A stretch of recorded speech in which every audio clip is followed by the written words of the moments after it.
Good day, ladies and gentlemen, and welcome to Chesterton's Jest, where we keep a critical eye on faith and culture, especially within the Catholic Church today. In an age where even church teachings seem to be shifting, we're here to explore and question the ideas and changes that challenge timeless truths. Through thought-provoking, often humorous perspectives, we aim to bring clarity to conversations others might avoid, holding fast to orthodoxy with the courage to question what feels off track. If you would like to join us as we dig deeper into the faith with reverence, wit, and a touch of Chestertonian insight, you can support this channel by gently pressing the like, share, and subscribe buttons in that order, and we thank you for your support. And now, without further ado, from dust to glory, what life is about and why it matters. Chapter 1. The Cosmic Joke and the Divine Punchline. Let us begin where all sensible theology begins, with the ridiculous. The notion that human beings, fragile as moths and fickle as winds, are somehow the crown of creation is either the greatest jest or the greatest truth ever told. Yet here we are, dust animated by breath, given dominion over a world we barely understand, and tasked with a destiny we often ignore. The skeptic might call it absurd. The believer calls it grace. Life begins in dust, quite literally. For you are dust, and to dust you shall return, said the Almighty with startling frankness. It's a sobering thought, but also a liberating one. If we are dust, then our dignity cannot come from ourselves. And if our dignity comes from something greater, then our purpose must lie in the one who breathed life into us. Life, in its essence, is not about creating meaning, but about discovering the meaning already inscribed in us, a meaning that points beyond the dust. Chapter 2. The Tyranny of the Self-Made Man. Modern man, intoxicated by his own progress, has declared himself the architect of his destiny. He builds towers to the sky, only to find himself staring into the abyss of meaninglessness. The self-made man is a myth, a tragic figure who denies the very thing that gives him worth, his dependence on God. We live in an age that worships autonomy, but despises accountability. We are told to follow our dreams as though dreams were reliable compasses, and to be true to ourselves as though the self were always true. But dreams can mislead, and the self is often a liar. True freedom is not the absence of constraints, but the alignment of the will with truth. And the truth is this: we are not our own. We are created beings, made for a purpose that transcends our fleeting desires. Chapter 3. The Glory Hidden in Relationships. If life's purpose were merely individualistic, we might as well all retreat to caves and contemplate our navels. But no, the human story is inherently relational. From the Trinity's eternal communion to the family dinner table, we are made for relationship. Consider the family, that most maddening and miraculous of institutions. Here, love is learned not as a feeling, but as a sacrifice. The parent who loses sleep for a sick child, the sibling who forgives an offense, the spouse who stays faithful in hard times. These are glimpses of divine glory in the muck of human existence.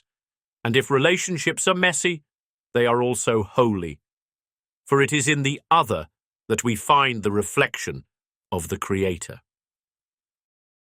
Chapter 4. The Eternal Significance of Choices. Every choice we make ripples into eternity. This is not hyperbole, but theology. The smallest act of kindness, the quietest prayer, the unspoken forgiveness, these are not forgotten by God.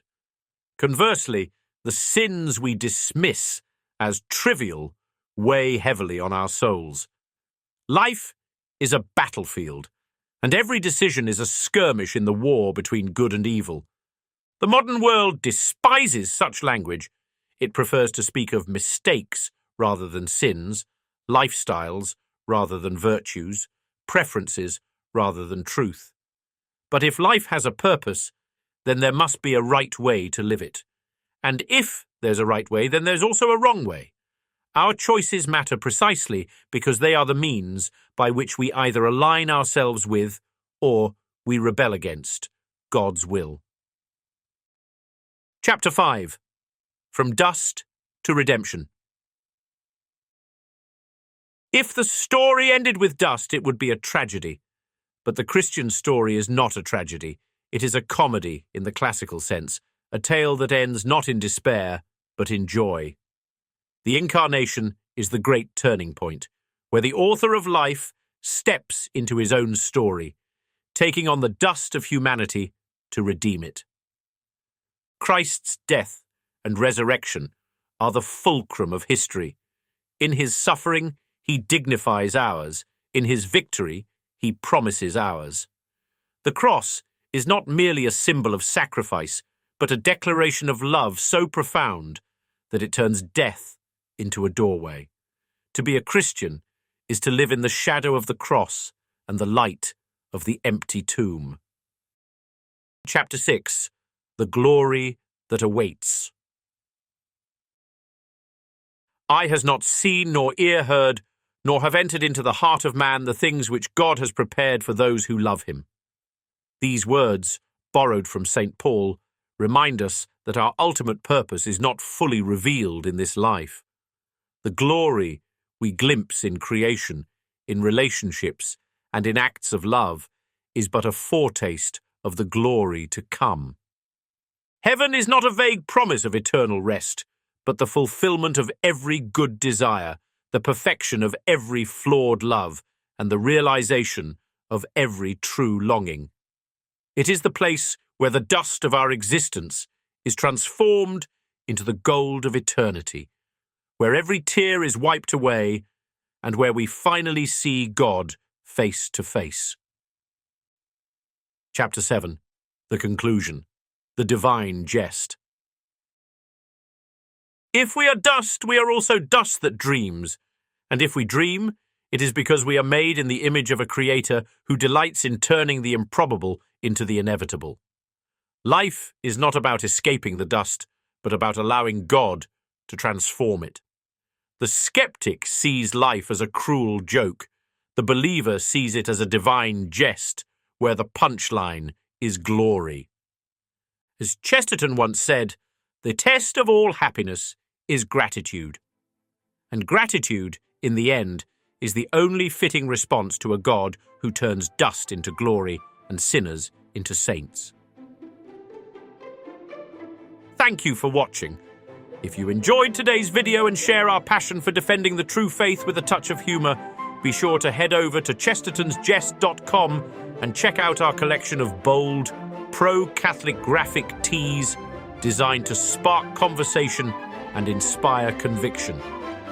Whether you're looking to wear your faith proudly or share a laugh, we've got something for everyone. Visit us today and join the movement, because in times like these, it's more important than ever to stand firm in our beliefs with style and wit. As Chesterton once said, a madman is not someone who has lost his reason. A madman is someone who has lost everything except his reason. So, let's keep our reason and our faith intact together. Thanks for listening. God bless you, and may the good Lord be praised.